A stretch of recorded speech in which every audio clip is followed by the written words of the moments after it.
নমস্কার, আমি অনুসুয়া তৃপ্ত আহারে আজ বানাবো মোচার কোপ্তাকারি। তাই কুচনা মোচা আর কয়েক টুকরো আলুকে একসাথে সেদ্ধ করে নিলাম। সাথে নিয়ে নিয়েছি মটর ডাল পেস্ট। এবার সেদ্ধ করে নিয়ে মোচার মধ্যে দিয়ে দিলাম নুন, লঙ্কা, হলুদ গুঁড়ো, জিরে, আদা রসুনের পেস্ট, চিনি। সাথে পেস্ট করা মটর ডালটা দিয়ে একসাথে ভালো করে মেখে নিলাম। এবার সব মোচাটাকে গোল গোল করে কোপ্তার আকারে গড়ে সর্ষের তেলে ভেজে নিলাম।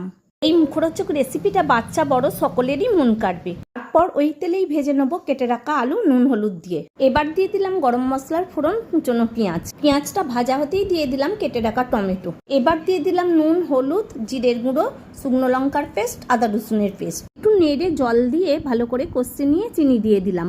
ভেজে রাখা আলুগুলো দিয়ে আবারও ভালো করে কষিয়ে জল দিয়ে দিলাম। তরকারিটা যখন প্রায় হয়ে এসছে তখন ভেজে রাখা কোপ্তাগুলো দিয়ে দু একবার ফুটিয়ে নিয়ে গ্যাস ওভেনটা অফ করে দিলাম। এবার সামান্য ঘি গরম মশলা দিতেই রেডি মোচার কোপ্তাকারি। ভালো লাগলে লাইক, শেয়ার, সাবস্ক্রাইব।